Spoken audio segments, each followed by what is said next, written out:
Bonjour à tous, bienvenue sur votre chaîne L'Esprit de la Prophétie.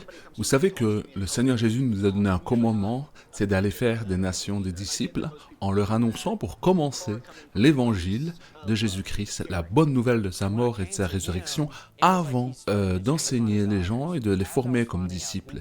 Ici, je vous présente un frère qui est aux États-Unis qui annonce l'évangile spécialement dans les mouvements LGBT. Donc il va à des concentrations, il va à des espèces de foires LGBT, et là, au milieu de cela, il annonce l'évangile. Là, aujourd'hui, il est dans une université, et il s'adresse à un jeune, et vous allez voir que ce jeune étudiant LGBT est touché par le simple fait que l'évangéliste qui est là s'approche de lui pour lui adresser la parole avec bienveillance. Donc mes frères, mes sœurs, cela va vous édifier, vous encourager à aller vers les personnes différentes de vous, qui sont différentes de vous, qui sont LGBT, mais ne les condamnez jamais, aimez-les, montrez-leur de la bienveillance, ils en ont besoin, ils se posent des questions existentielles et vous êtes la solution. À vous de les conduire sur le chemin de la vérité et de la vie qu'est la personne de Jésus-Christ, avec la sagesse, un bon ton et la bienséance aussi, car notre Seigneur Jésus savait s'approcher des uns et des autres. Merci à vous tous de vous abonner, mettez la petite cloche comme ça, quand je fais une vidéo, vous êtes avertis. Nous sommes déjà 4000, nous allons dépasser les 4000 abonnés. S'il vous plaît, si vous n'êtes pas encore abonné, encouragez ce que je fais pour vous, le service que je vous rends en vous abonnant, en mettant la petite cloche et essayez de mettre un commentaire. Que la grâce de Dieu soit avec vous. Ouais, qui est-ce? Croyez-vous en Jésus ou? Pas particulièrement. Je veux dire, je crois qu'il était un homme. Je crois qu'il y a certainement une validité derrière cela. Et je n'ai aucun problème avec ceux qui, vous savez, croient que cela est plus profond que moi, personnellement. Mais moi, Je ne me considérerais pas religieux, non. je suis. Heureux d'en parler. Mais avez-vous des croyances? Je me considérerais agnostique. Vous savez, je crois que ce n'est pas le cas. Je ne suis pas en mesure de faire cette affirmation de quel Dieu serait raison, lequel serait tort, que vous le savez, l'athéisme serait raison ou tort. Ce genre de position. Aimez-vous pratiquer quelque chose spirituellement ou? Pas particulièrement. Je veux dire, pas au sens traditionnel. Je pense que la prière, par exemple, est toujours comme un excellent moyen d'aimer regarder vers l'intérieur. Donc parfois, de la même manière, je me retrouve, comme je l'ai dit, pas tout à fait de prier, mais un peu similaire à la façon dont beaucoup de gens décrivent leur expérience avec elle. Regardez juste vers l'intérieur et réfléchissez à mes propres actions et réfléchissez à ce pourquoi je dois être reconnaissant des choses comme... Eh bien, je veux dire, si vous êtes agnostique, je suppose que vous pourriez quand même prier ce que vous pensez que c'est, mais je ne sais pas si vous le faites même. Avez-vous déjà fait ça? Comme non. Vraiment, Vous savez qui que vous soyez, révélez-vous. Vous savez, je prie que vous me révéliez. Avez-vous grandi dans un système de croyance comme j'ai grandi? lever Christian pendant un moment. Finalement, ma famille a quitté l'église. C'est plutôt malheureux parce que mon père avait du mal, comme lutter avec la foi, et au lieu de l'aider, il a été en quelque sorte poussé de l'église par les gens quand il s'est ouvert. À propos de ça? Oh, wow! Ce que je pense vraiment malheureux parce que je pense, vous savez, un peu plus acceptant. Je ne pense pas qu'il l'aurait perdu. Pensez-vous qu'il y a comme une vie après l'au-delà? C'est là où je n'ai vraiment pas beaucoup d'opinion, je ne suis tout simplement pas sûr. Je t'ai compris. S'il y en avait, voudriez-vous le savoir? Je le ferai. Vous voulez savoir? Une partie de moi est également d'accord ne pas le savoir. Encore une fois, là, je pense que vous savez s'il y a un Dieu et qu'il nous juge sur la base de nos décisions morales. J'aime penser que je vis une vie où je veux améliorer les choses pour les autres. J'essaie de ne pas me mettre en premier lieu dans beaucoup de positions et une chose, qu'il en soit ou non, je suis d'accord que tous les humains pêchent. Nous commettons des erreurs. Et je pense que le repentant pourrait être le mauvais mot en tant que quelqu'un qui ne croit pas. Mais je pense que si vous essayez de remédier à cela, je voudrais croire que les gens pourraient encore entrer dans le ciel, même s'il y a des différences sur ce qu'ils croient exactement. Ouais, je suis d'accord avec beaucoup de ce que vous dites, dans le sens que vous avez dit. Vous savez, nous avons tous gâché et tout cela, et même l'intention de faire du bien et même de vouloir aider les gens. Je ne me souviens pas exactement de comment vous l'avez dit, mais c'est un peu comme ça. C'est comme s'il y avait un gars, il était marié, il avait une famille, il avait des enfants, et il vient de la maison un jour du travail, et il trouve sa femme couchant avec quelqu'un. Il l'a littéralement attrapée dans l'acte, Donc, s'il se battait avec un gars et le gars a accidentellement trébuché, tombé sur le lit, frappé son temple au coin de la commode et meurt, ce gars debout devant le juge, il ne pourra pas dire « Hé, écoute, comme j'ai été un bon gars toute ma vie. Je n'ai jamais l'intention de tuer quelqu'un. C'était un accident complet, tu sais. Tu sais ce qui s'est passé? Comme essentiellement, presque comme justifié, comme s'il méritait de ne pas mourir, mais il méritait de se faire frapper au visage, probablement du point de vue du gars. Alors, pour dire au juge, vous savez, écoute, je ne ferai plus jamais ça, vous savez, je peux faire beaucoup de services communautaires, je peux faire beaucoup de choses pour essayer de compenser cela. Vous savez, tout ce truc, donner même de l'argent à l'autre famille, s'il y en avait un. Pouvez-vous me laisser sortir du crochet? Le juge, il ne sera pas en mesure de le laisser sortir du crochet parce que le crime qu'ils ont commis a une conséquence, même s'il s'agit accidentel. De la même manière, comme nous nous tenons devant Dieu et disons, vous savez, je sais que j'ai gâché, mais j'ai essayé de faire beaucoup de bien pour aimer plus que le mal que c'était dans ma vie. C'est que cela ne va pas se tenir devant lui parce qu'il est un, c'est un juge juste, mais ce que Dieu a fait, parce que tout le monde est littéralement dans cette situation, parce que tout le monde a péché, et tout le monde mérite, selon la Bible, le salaire du péché ou les conséquences ou la punition du péché est la mort. C'est donc ce que je mérite. C'est ce qu'il mérite. C'est ce que vous méritez. Littéralement tout le monde, sauf une seule personne. Et c'était Jésus. Jésus, donc, ce qu'il méritait, parce qu'il était parfait et qu'il n'a jamais péché, était de vivre éternellement, de vivre éternel, d'être avec le Père, de le connaître et d'être avec lui pour toute l'éternité. Jésus est donc venu et il a été tenté de tous les aspects, mais pourtant jamais péché. Ainsi, quand il est venu, le temps de quitter la terre, tout comme tout le monde quitte la terre, à un moment donné, si vous avez déjà assisté à des funérailles, vous voyez quelqu'un allongé dans le cerveau, mais il n'est plus dans le corps. De même, Jésus dit qu'il a pris nos péchés sur lui-même et qu'il a même été tenté de trouver tous les crimes qu'il avait commis qui méritaient la mort ou la punition. Le gouverneur romain, le roi de cette époque, ils le trouvèrent complètement innocent. Les chefs religieux, en fait, voulaient le faire morter à cause de l'envie et de la jalousie, parce qu'un groupe de gens venait vers lui et ils perdaient leur lieu d'honneur et tout ce genre. De toute façon, Jésus est mort innocent, mais une mort brutale, n'est-ce pas? Il a été torturé, accroché à la croix, nu, honte, culpabilité, tout ce qui a été enterré dans la tombe. Et puis, le troisième jour, il fut ressuscité d'entre les morts. Et la Bible dit que si nous croyons en lui comme notre Seigneur ou comme notre Roi, ce que nous disons avec notre bouche, et alors nous y croyons et croyons vraiment, cela signifie qu'il devient vraiment notre Roi. Tu sais ce que je dis? Ce n'est pas seulement comme « Ok, Jésus, je crois vraiment que tu es le Roi de tout, tu sais, et tu es mon Roi, tu es le Fils de Dieu, mais nous ne lui sommes jamais vraiment soumis, comme s'il n'a jamais vraiment d'autorité sur nous. Cela dirait quelque chose, mais vous ne le croyez vraiment pas. Si nous croyons en lui, ce qui se passe, c'est cet échange. Donc, tous nos péchés, tout ce que vous avez jamais fait mal, la conséquence de votre péché, la mort, littéralement tout cela, la colère, la punition, tout. Jésus l'a pris sur lui-même, alors il l'a retiré de vous, l'a pris sur lui-même, puis il l'a payé il y a 2000 ans. Et puis sa vie éternelle qu'il méritait et qu'il gagnait, il vous le donnera en cadeau ou à quiconque croira en lui. La Bible dit que quiconque invoque le nom du Seigneur sera sauvé, si littéralement. Quiconque l'invoque comme Seigneur, il donnera ce don de vie éternelle. Et même dans celui-ci est le Saint-Esprit, donc il donnera ce don à chacun et à chacun. En ce sens, Jésus étant le seul qui a été parfait, il est le seul qui peut donner à quelqu'un ce qu'il méritait, c'est-à-dire la vie éternelle, car personne d'autre ne méritait cela. Tout le monde mérite la mort. C'est donc une partie de la raison pour laquelle Jésus a dit que je suis la voie, la vérité et la vie, et personne ne vient vers le Père sauf par moi. Nous le méritons de nos propres actions. Ce n'est pas comme. Dieu nous met juste cela comme sur nous. Vous savez, c'est comme nos propres actions. Nous méritons quelque chose. Mais il était prêt à venir parfait et à vous pousser du chemin d'une voiture, à vous venir vers et à prendre le coup. Il est prêt à donner sa vie pour vous parce qu'il t'aime et il veut être avec vous pour toujours. Alors Dieu, je peux te dire que Dieu t'aime. Il vous a formé dans le ventre de votre mère, dit la Bible, et il a un plan pour ta vie. Comme un plan incroyable et beau qui dépasse tout ce que vous pouvez proposer. Et n'importe quel type de satisfaction que vous recherchez dans la vie, ou la satisfaction où, vous savez, j'ai l'impression d'avoir fait quelque chose de bon ou de faire quelque chose de productif. Nous pouvons en obtenir une partie temporaire qui disparaît. Vous savez, hey, j'ai vraiment bien fait le test. Je suis heureux ou hey, peu importe. Plus tard dans votre carrière, vous savez, je suis le PDG et je gagne beaucoup d'argent, mais c'est un bonheur temporaire.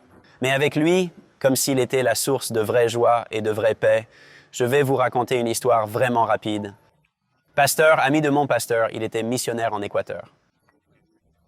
Il était assis à un aéroport une fois et ce type est venu et était assis à côté de lui et il me parlait en quelque sorte. Il a découvert que le gars était pasteur.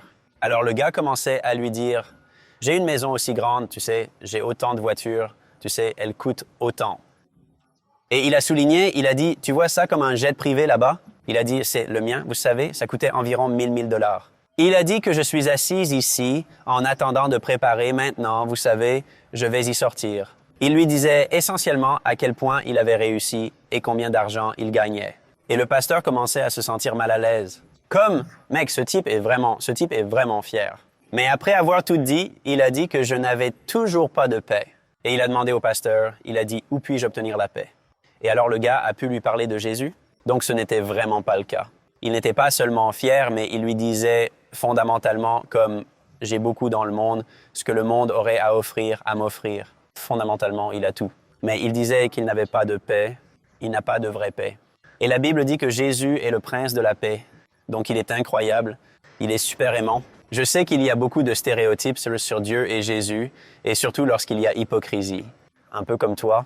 Vous aviez parlé de gens qui disent qu'ils sont chrétiens et qu'ils représentent Dieu, mais ils le représentent vraiment mal. Ouais, je ne sais pas qui il était. Ici, avec les gars qui aimaient tenir les panneaux, vous savez, crier contre tout le monde il n'y a pas trop longtemps au début du semestre. Mais certains d'entre eux jetaient juste des choses cruelles par lesquelles les gens marchaient juste et que c'est toujours. Juste mal pour moi. Vous parlez de gars religieux, comme appeler les gens des prostituées et des choses comme ça. La Bible veut que vous savez, vous atteigniez les pécheurs et soulignez parfois où vous le voyez. Mais je pense qu'il y a de meilleures façons de y faire. Je pense qu'une grande partie de cela est l'amour et le soin des gens. Cela fait longtemps que je n'ai pas lu la Bible, mais je le sais. Je veux dire, quand il s'agit de Jésus, il accueillait des gens qui avaient une histoire de prostitution, des gens qui avaient, vous savez, juste une longue histoire de péché et les aidait vraiment par l'amour dans ces cas. Et c'est quelque chose que, même en tant que personne qui ne l'est peut-être pas, je ne me qualifie pas souvent de chrétien. Ces histoires sont encore extrêmement inspirantes et des choses que je pense que votre personne moyenne devrait essayer de vivre et suivre ces exemples de, vous savez, de se soucier des gens ou quelque chose comme ça, où nous avons juste une conversation et en parler de manière productive. C'est quelque chose que j'ai toujours vraiment respecté. J'adore ça. Ouais, mec, je suis d'accord. Jésus, il a traité avec oui la femme prise dans la prostitution et même la femme au puits qui avait 5 maris et le gars avec lequel elle vit n'était pas, mais il l'a fait. Il était doux et aimait eux. Même s'il souligne toujours le péché, il soulignait certainement qu'il avait dit à la femme prise dans l'adultère, vous savez, allez et ne péchez plus. Mais en même temps, je suis d'accord avec vous vraiment, avec les hypocrites religieux qui il était un peu plus vif envers, c'est parce qu'ils sont hypocrites, comme s'ils le lisaient, l'enseignaient et ils font l'opposé de ce que Dieu désirait vraiment. Alors mec, je suis d'accord avec toi avec ça. Certaines personnes démontrent vraiment mal et elles prennent des versets. Il y a des versets comme dans les Proverbes qui parlent comme s'ils utilisent le mot prostituée et prostituée et des choses comme ça, mais ils l'utilisent toujours, pas d'un lieu d'amour. Même s'il est vrai que quelqu'un qui dort avec un tas de personnes différentes en dehors du mariage ait ce titre et presque sort plus condamnant que « Hey, venez au Seigneur et il va vous laver ». Je veux dire, il n'y avait pas de mots politiquement corrects pour ce genre de choses. Je veux dire, bien sûr, ce sont les mots qui y sont utilisés. Mais vous savez, vous ne voyez jamais Jésus crier ces mots contre les gens, vous savez, ou juste les harceler flagrantement pour ces choses. Je veux dire, c'est certainement lui qui essaie d'inviter les gens tout en soulignant les problèmes avec cela. Et je pense que c'est certainement quelque chose que je peux respecter. Vous savez, par exemple, je suis un homosexuel. Je sais que, vous savez, je ne sais pas quelle est votre opinion à ce sujet. J'ai vu des gens qui ont interprété les versets sur l'homosexualité de quelques manières différentes, mais la façon dont je l'ai lu, je pense que c'est probablement ce qu'il parlait lorsque la Bible a été écrite. Et c'est un domaine où je ne me sens pas très conflictuel. Je ne fais de mal à personne en étant gay. Mais vous savez, si quelqu'un vient de me voir et me parle et me dit qu'il pense que c'est mal, je ne suis généralement pas offensé par ça ou quoi que ce soit. Et je comprends que la plupart des gens qui font cela viennent d'un endroit d'amour et de soin de moi. C'est malheureux quand vous le savez, vous avez des gens qui me crient juste dessus et qui sont cruels à ce sujet car cela fait tout à fait l'opposé de ce qu'ils disent, qu'ils essayent d'y réaliser certainement. En général, vos chrétiens moyens sont des gens incroyables. D'après mon expérience, personnellement, je n'ai pas vraiment depuis... J'ai eu des expériences négatives, mais cela peut être dit littéralement sur tous les groupes de la planète, y compris les athées et les agnostiques. Ouais, non, je pense que l'hypocrisie et la religion sont l'un des aspects les plus dangereux. Comme, oh ouais, ce sont les gens qui ont tué Jésus. Ouais. Donc c'est certainement que Dieu n'est pas content avec l'hypocrisie quand tu penses, et je suis du côté de tu. Tu as dit que tu penses que dans la Bible, il parlait en fait de l'homosexualité étant tort, et je suis d'accord que c'est dans la Bible, mais je n'aime pas le tenir comme ici par rapport à d'autres choses qui sont tort.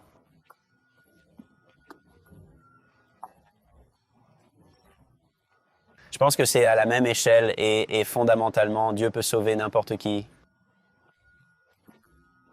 Quand je n'essaie pas de vous offenser ou quelque chose comme ça, mais juste quand tu as l'impression que je ne veux pas dire, tu as réalisé que tu étais gay ou quand tu as l'impression que tu es comme « OK, je vais rester avec ça » ou quoi que ce soit, dis. Que c'était définitivement une sorte de réalisation. Je dirais que c'était très joli, jeune. En fin de compte, je veux dire que peut-être Rock avec sa première année, et je suis quelqu'un qui, oui, 2 parents hétéroïques qui ont été ensemble toute ma vie, toujours ensemble, ont élevé Christiane, a élevé beaucoup de personnes hétéroïques. Je n'ai vraiment pas d'amis avec, ou n'ai pas d'amis avec des parents gays, je n'ai pas d'amis gays depuis longtemps. Parce que je sais que certaines personnes font l'argument que, vous savez, c'est l'exposition qui peut le causer, mais je n'ai vraiment pas été exposé à l'homosexualité pour avoir pris cette décision. Mais il est difficile de confirmer comme le moment exact de la réalisation. Comme de la même manière que je pense qu'il serait difficile de demander à quelqu'un qui n'est pas gay quand il s'est rendu compte qu'ils ne sont pas gays, tu sais. Ouais. Alors ouais, je dirais que je veux vraiment le faire cliquer, probablement comme le 5e ou le 6e. 5e ou 6e année? Oui. Je suis curieux si c'est... Je sais que certaines personnes ont atteint la puberté plutôt que d'autres, mais si c'était autour de la puberté, comme pour moi, autour, je veux dire, j'étais probablement en 7e année ou quelque chose comme ça quand ce truc m'a été présenté et j'ai vraiment commencé à me sentir un peu mouvement. Pensez-vous que c'est à cette époque que vous êtes en quelque sorte au courant? Je dirais c'est un peu avant, c'est quand je... Commençons un peu avant? Idée, puis oui, comme la vraie puberté, comme un genre de faire savoir ce que vous dites, c'est quand j'ai enfin accepté un peu. Mesure. Vous en êtes venu à parler alors ou vous l'avez caché pendant longtemps? Je l'ai caché un peu et je pense qu'une partie de cela est juste, vous savez, la culture qui l'entourait. Vous savez, c'était avant que le mariage homosexuel soit légalisé aux États-Unis. C'était, vous savez, avant 2015. J'étais donc toujours inquiet des réactions générales à ce sujet. Mais je n'ai jamais eu de grande honte autour de cela non plus. Et dans l'ensemble, la sortie s'est plutôt bien passée. Je veux dire, même les gens qui ne l'ont pas généralement fait, je ne veux pas dire qu'approuvent parce que, je veux dire, c'est similaire à la façon dont vous le faites dire comme si ce n'était pas une chose haineuse. Mais même les gens qui n'aimaient pas ça étaient généralement toujours plutôt gentils à ce sujet et toujours ouverts à la conversation, selon mon expérience. C'est beaucoup de gens. Quel âge avais-tu quand cela s'est produit? Probablement environ 1617 quand je... Avez-vous 16 ou 17 ans quand vous en avez parlé comme vraiment? À proximité. C'est ouais. Ouvert à ce sujet. Je dirais aimer mes parents et quelques amis proches. Probablement environ 15 ans. Ouais. Et puis, qu'est-ce que vous avez fait vivre? Je suppose la question, est-ce que je vais être hétéro-gay ou gay ou... Je pense que certaines de ces questions étaient comme si je pouvais toujours être en quelque sorte en relation, comme les deux sexes quand ils parlaient de problèmes de garçons ou de problèmes de filles. Comme si cela n'a jamais été aussi distinct pour moi que je suppose que cela le fait pour certaines autres personnes. Et puis, vous savez, en partie, trouvant certains hommes plus attrayants que j'ai trouvé certaines femmes. Je dirais toujours qu'il y a une attraction pour la femme que j'ai. Je me considérerais techniquement bisexuel, mais j'ai pris l'accent de plus gay au fil du temps.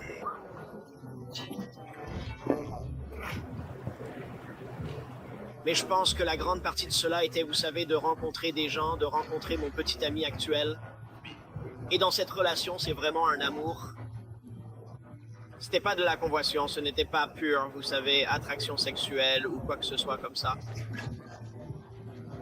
Je veux dire, c'est un amour véritable et honnête à Dieu que je ne vois personnellement que dans d'autres relations réussies.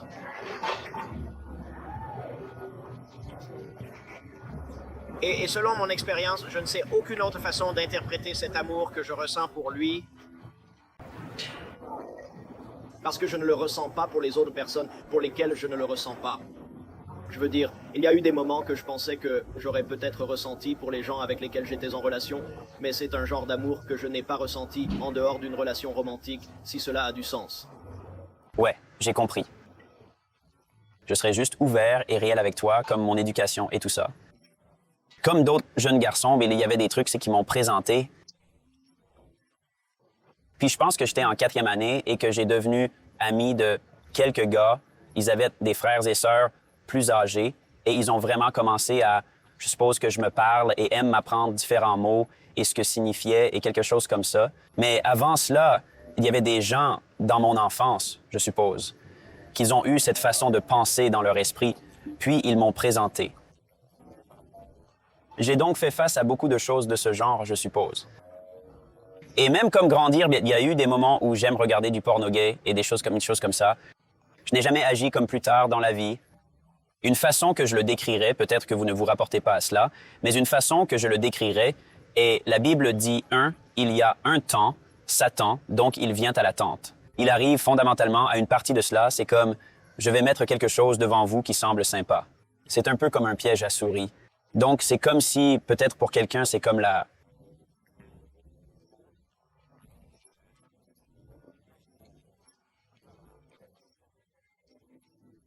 Et ça a l'air bien, n'est-ce pas? Une souris. Il voit du fromage et il le sent et il le veut. Mais à la fin de l'obtention du fromage, c'est comme s'il y avait un piège qui se produit.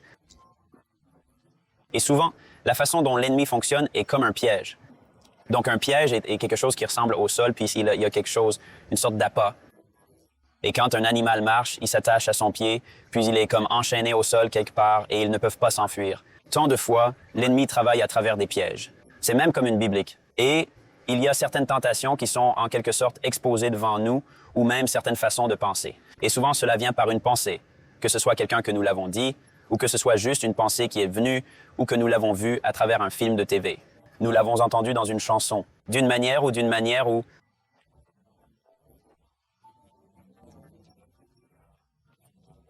Mais pour moi, j'ai fait face à une tentation. Et puis, vous savez, la tentation de l'autre côté des choses, de se déranger avec les filles de manière sexuelle aussi, c'est une tentation qui est comme un peu tordue. Dieu a créé le mariage, Dieu a créé le sexe. Et il y a un beau but. Cela crée ce lien incroyable entre les gens où vraiment, quand vous êtes mariés, il est vraiment difficile de se rompre. Mais quand vous dormez avant le mariage, il y a un lien créé et il est difficile de se rompre. Et une fois que vous le faites tant de fois, ce n'est tout simplement pas bon pour une personne. Ensuite, quand il entrera dans le temps du mariage, cela peut causer de vraies complications, car il était destiné à vraiment se réunir, à moins que je ne vous colle pour vous maintenir ensemble. Donc, pour moi, de céder aux tentations de se déranger avec les filles, de dormir avec les filles et tout ce genre de choses, c'était quand même si des hommes comme Dieu ont créé Adam et Ève, n'est-ce pas?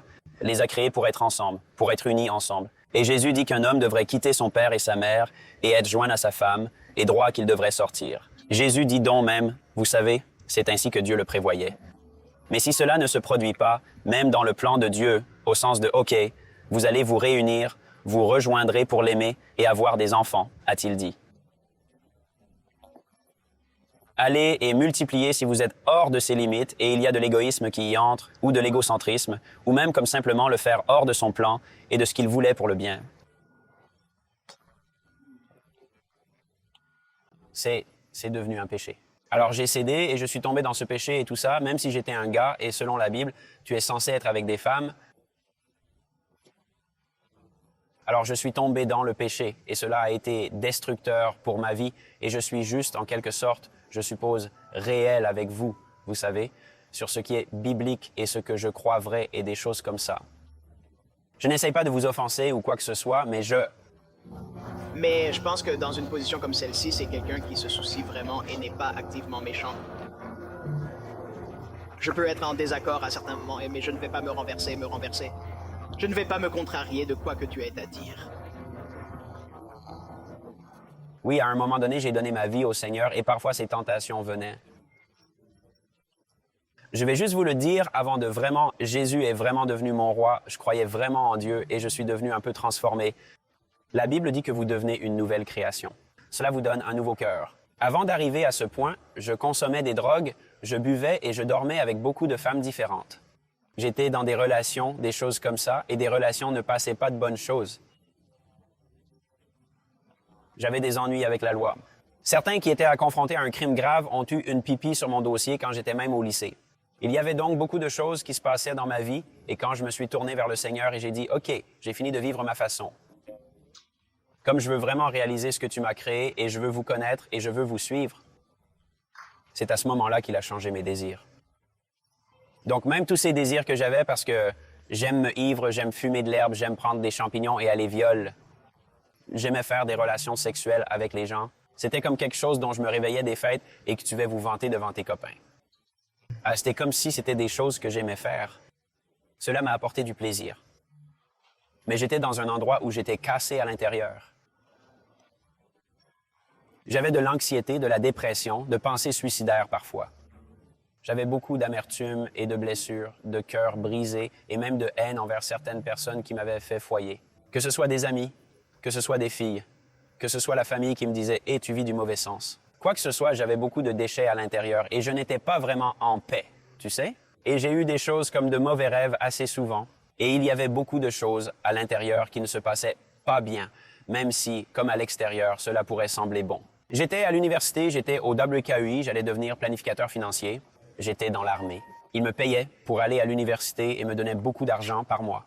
J'ai eu un travail, j'avais un joli véhicule, vous savez. Il y avait beaucoup à l'extérieur qui avait l'air bien, mais à l'intérieur, ce n'était pas le cas. Ce n'était pas. Et il y a eu des hauts et des bas. Comme vous savez, quand je sortais avec des amis et quelque chose, je serais heureux si je regarde un film ou je me ivre ou quelque chose comme ça. Je pensais que j'aurais des moments de bonheur. Ce n'était pas comme si j'étais un ermite dans une pièce, vous savez, comme tous les déprimés. Mais j'avais beaucoup de problèmes internes. Et quand je suis venu vers lui, il était comme s'il a commencé à changer mes désirs. Et c'était comme ça quand j'ai découvert à quel point il était bon et à quoi ressemblait le vrai amour, à quoi était la vraie paix et à quoi était la vraie joie quand je découvrais qui il était et vivais une relation avec lui. Comme simplement être avec lui et passer avec lui et apprendre à le connaître. Mon Dieu, je parle de... Alors que je faisais ça, c'était comme les plaisirs à court terme. Cela m'amenait dans la rupture et la destruction et m'amenait sur un chemin où je ne voulais vraiment pas être. Mais alors que je le connaissais, cela a tout simplement changé mes désirs. Et je ne m'en souciais plus de fumer de l'herbe. Je ne m'en souciais plus d'être ivre. Je ne m'en souciais plus d'aller et de faire la fête. Je ne m'en souciais plus de dormir avec des femmes. Je ne m'en souciais pas de tout ce truc, de la drogue et de tout ça. Parce que le petit plaisir que j'ai reçu de ceux-ci, j'ai reçu ce qui était réel de lui, et c'était tellement mieux. Et j'ai complètement abandonné cette vie. Je ne voulais aucune partie parce qu'il était si bon, essentiellement. Et la Bible dit « Goûtez et voyez que le Seigneur est bon ». Et puis une fois que j'ai commencé à vivre pour lui, et j'ai commencé à essayer de le connaître davantage, et tu sais, hey, Dieu, quel est ton plan pour moi? Vous savez, vous êtes littéralement le créateur du soleil, de la lune, des étoiles, de la terre, de tout. Vous savez, vous m'avez créé pour un but. Je ne veux pas simplement, vous savez, me promener dans la vie, mais vous savez, Dieu m'aide à vivre pour vous. Et alors qu'il m'aidait à vivre pour lui, et ce n'est pas comme si je deviens une si bonne personne seule, ou comme, oh, j'ai eu la maîtrise de soi pour arrêter de faire ce que la Bible dit est mauvaise, et de faire ce qui est bon et m'apporte réellement du plaisir. Ce n'était pas une chose naturelle. C'était comme s'il me changeait. C'était comme lui qui m'a littéralement donné un nouveau cœur. Il m'a aidé à surmonter toutes ces tentations et à surmonter toutes ces choses qui étaient agréables pendant un court temps, mais m'ont conduit à la destruction et dans un endroit mauvais. Et alors que je le suivais et que je faisais sa volonté, il a commencé à diriger ma vie et à diriger mes décisions et toutes ces choses. Et la véritable joie venait, la véritable paix venait et le véritable amour venait. Et alors que je goûtais ces trucs, alors que je vivais cette nouvelle façon de vivre, c'était si incroyable quand les vieilles disaient « Hé frère, viens faire ça avec moi, tu sais, hé, on va sortir au bar et s'ivre. » Ou, hey, nous allons faire un voyage de snowboard, prenez des drogues tout le week-end et snowboard. C'était comme, hey, tu veux venir faire ça? C'était comme, je ne veux pas revenir à I parce que je connais le résultat. Je sais ce que je ressentais à l'intérieur. Je connais les pensées avec lesquelles je luttais. Je connais des amis qui ne se souciaient vraiment pas de moi ou qui m'ont baisé ou ça ou ça. Ce n'est pas tout à leur sujet. C'est juste que c'est ce que vivent pour moi, c'est là que ça m'a amené. Maintenant que je le connais, je n'ai pas de regrets et je ne veux jamais revenir. Maintenant, si je me distancie de lui, si je ne passe pas de temps avec lui, si je ne passe pas de temps avec lui, des choses comme ça, alors les tentations du passé deviennent un peu plus attrayantes, tu sais. Mais quand je le cherche vraiment, comme essayer de le connaître davantage et essayer de faire sa volonté tous les jours, marcher avec lui et être avec lui, sortir avec lui et le connaître. Quand je fais vraiment ça, je suis comme si j'étais connecté aussi. La source reliée à la vigne est une parabole de la Bible. Mais je ne le fais pas. Je ne le veux pas. Je ne veux tout simplement pas participer à ça. Et mec, je peux te dire, même si tu sais que tu as grandi dans le christianisme et tu as vu des hypocrisies et des choses comme ça, si vous le cherchez vraiment, comme cherchez vraiment Dieu pour ce qu'il est, et vous croyez qu'il y a un pouvoir supérieur, si vous le cherchez vraiment et même entrez dans la Bible et dites, OK, Dieu, si c'est vous, si vous êtes Dieu, parce que ce ne peut pas l'être. Beaucoup de gens disent, eh bien, c'est tout le même Dieu, Allah et Bouddha, et tous ces gens, c'est le même Dieu.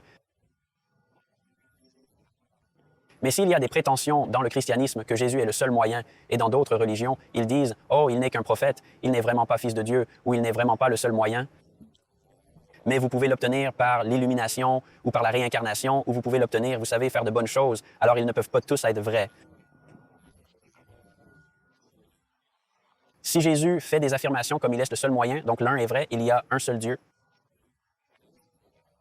J'ai grandi catholique, mais je ne suis pas catholique maintenant, donc je ne connais pas Dieu par le catholicisme. Je connaissais la religion et les traditions, et je connaissais beaucoup de choses répétitives. Mais quand j'ai vraiment commencé à le chercher, je ne revendiquerai aucune confession à ce stade parce que ce n'est pas biblique. Et je veux seulement suivre Jésus, et je veux faire sa volonté, et je veux ressembler à lui. Donc, si je veux essayer de faire d'autres choses en dehors des Écritures, alors je le manque à un moment donné. Je suppose que la raison pour laquelle je fais ce que je fais en ce moment et je viens et parle à vous ou à un étranger que je n'ai jamais rencontré est que Dieu m'a révélé son amour pour moi, non seulement d'une manière surnaturelle que je ne peux même pas expliquer. Il a révélé son amour pour toute l'humanité parce que Jésus a fait pour nous. Et je sais que c'est un cadeau disponible à n'importe qui. Si nous nous détournons vraiment de faire notre propre chose et venons à lui et disons « Jésus, je crois que tu sais que tu es le Fils de Dieu et que tu es mon Seigneur. »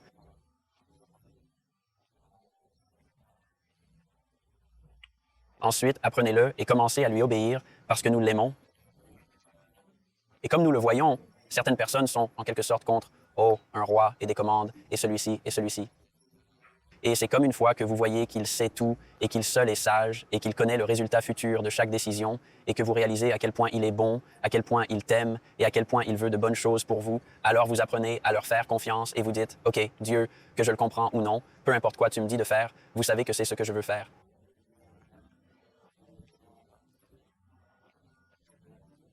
Parce que chaque fois que vous entrez dans ce qu'il veut que vous faites, vous réalisez que le résultat est bon. Il fait tout pour le bien, pour ceux qui l'aiment. La Bible dit que même s'il y a encore des épreuves, il y a encore des tribulations et il y a encore des choses que nous traversons dans la vie. Quand nous le faisons avec Jésus, nous sortons plus forts. Nous ne le tremblons même pas. Nous le faisons sans Jésus. Souvent, nous sommes battus et fatigués et vous savez, la destruction se produit dans nos vies. Je sais que c'est l'amour pour toi. Et je sais aussi que Jésus vient bientôt et la Bible dit que ce n'est pas la volonté de Dieu, que quiconque périrait, mais que tous viendraient à la repentance, ce qui signifie qu'ils se tournent vers lui et commencent à faire sa volonté, à l'aimer et à croire en Jésus. Personnellement, je crois que si vous dites vraiment, ben Dieu, comme si je vous demande de vous révéler et que vous avez vraiment commencé à le chercher, comme faire quelques mouvements vers lui. Il se révélera et si vous lui soumettez votre vie, alors il vous donnera un nouveau cœur et même beaucoup de choses qui peuvent apporter la destruction dans votre vie. Je ne dis pas seulement l'homosexualité, même si je crois que c'est un péché. Mais tout ce que vous savez, c'est probablement mal dans votre vie. Il arrivera à la raison pour laquelle vous faites cela, et le petit peu de satisfaction ou de plaisir que vous en avez obtenu, il révélera, je suppose, tout.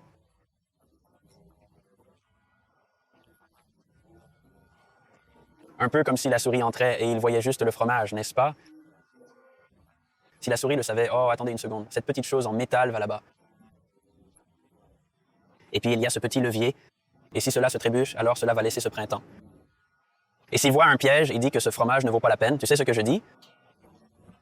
Donc de la même manière, il révélera les résultats de tout ce que nous faisons péchant, où c'est comme, oh, ok, c'est le résultat.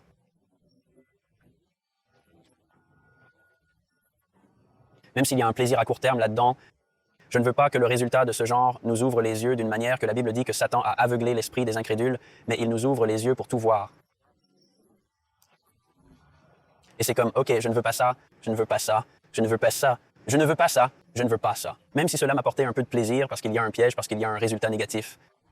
Mais Seigneur, tu sais, et tu le vois, et tu réalises à quel point il est bon, tu veux le plaire, tu veux l'aimer, et toutes ces choses. Et il nous a d'abord aimés. La Bible dit que nous l'aimons parce qu'il nous a aimés d'abord. Il vous aime donc en ce moment, où vous êtes, même s'il ne peut pas être satisfait de certains péchés. Et il a des choses qui soulignent dans ma vie, vous savez, qu'il a dit, hé, mettre son doigt dessus, je vais t'aider à supprimer cela de ta vie. Et puis il m'aide à le retirer. Ce n'est pas comme gronder chaque fois, tu sais, c'est comme ce Père doux, aimant, patient et enseignant. Il me guide à travers cela, tu sais, il dit, hé, tu sais, c'est faux, c'est un résultat qui apporte.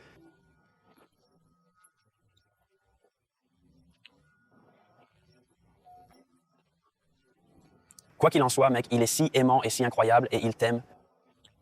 Alors je suppose que je vais simplement te laisser avec ça. C'est une bonne conversation et n'essayez pas de vous offenser ou quoi que ce soit, mais vous révélez simplement l'amour de Dieu. Puis je prie pour toi. Ou avez-vous quelque chose que vous voulez dire avant? Oh non, je voulais juste je veux dire, merci d'avoir eu une conversation, je l'apprécie. J'ai toujours aimé des conversations comme celle, même si je pense toujours que personnellement pour moi avec la religion, je ne me connais peut-être pas avec le christianisme. J'essaie de garder un esprit ouvert et je suis content que nous n'aimions pas ça. Je pense que cela m'a ouvert à de nouveaux aspects et oui, si vous voulez prier avec moi, je serai heureux de me joindre. Certes. Comment tu t'appelles? Hayden. Hayden? D'accord. Je m'appelle Nicholas. Nicholas. Ouais. Ravi de te rencontrer, mec. Eh bien, Père, je vous remercie pour Hayden. Mon Dieu, je te remercie pour sa vie. Mais je vous remercie pour votre amour incroyable pour lui. Et, Seigneur, je te remercie que tu parles à son cœur même maintenant à cause de ta parole qui vient par moi. Seigneur, tu es le premier à l'avoir dit. C'est toi qui l'as inspiré. Et Seigneur, même Saint-Esprit, je vous remercie de vous apporter juste la confirmation et la vérité même dans le cœur de Hayden en ce moment. Seigneur, je prie que tu lui donnes un sentiment de paix même maintenant. Paix en Jésus et en ton amour et en Dieu. Je prie que vous le rapprochiez de plus en plus de vous et même de son autre moitié. Dieu, je prie que vous l'attiriez vers vous, que vous lui révéliez votre amour aussi. Et juste la vérité et comment tu as envoyé Jésus pour nous sauver afin que nous puissions vous connaître et être avec vous pour toute l'éternité. Je prie donc que vous le baigniez aujourd'hui, au nom de Jésus. Amen. Amen. C'était ravi de te rencontrer, mec. Bonne de te rencontrer, mec. Oui, oui, et c'était une très bonne conversation. Je suis content que nous ayons eu ça. Heureux que tout ça soit là.